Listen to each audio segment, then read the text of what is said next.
this criminal business. Human trafficking is considered the fastest growing crime in the world, with profits as high as $34 billion. There are human trafficking victims right here in the valley, and many of them are underage women. The county is targeting this crime. It's a multi-agency collaboration to help free these victims from their circumstances. I'm from Pasadena, California. Wonderful two-parent home, a lot like the Cosby family. Meet Rachel Thomas, a confident woman who grew up in a happy upper-middle-class family. Her perfect life took a turn in college. I just turned 20 years old, and I was just at a local college lounge hangout type place when a man approached me, and he said he was a modeling agent. But that modeling agent actually became her pimp for the next 10 months, coercing her into the underground world of human trafficking. He began forcing me to have sex with buyers.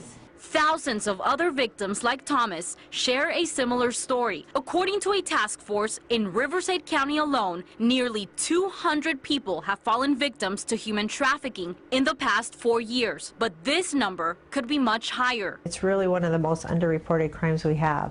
And I think because it's hard to identify, people aren't aware of what human trafficking really is. Debbie Anderson of Indios Family Justice Center explains human trafficking can take the form of not only sex trafficking, but forced labor as well. You know, stuff that we see is trafficking. Sometimes when you see the children selling candy out in front of shopping centers, that could be trafficking as well. She works closely with the Riverside County Sheriff's Anti-Human Trafficking Task Force. It was created in 2010 specifically to battle this growing problem.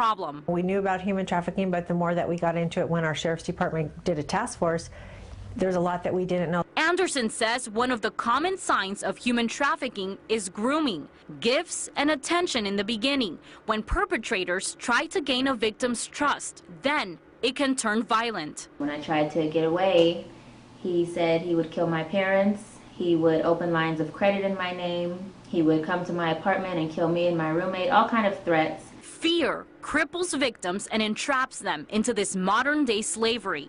About 72% of the people victimized in California are U.S. citizens, according to the state attorney general. But this crime has no boundaries.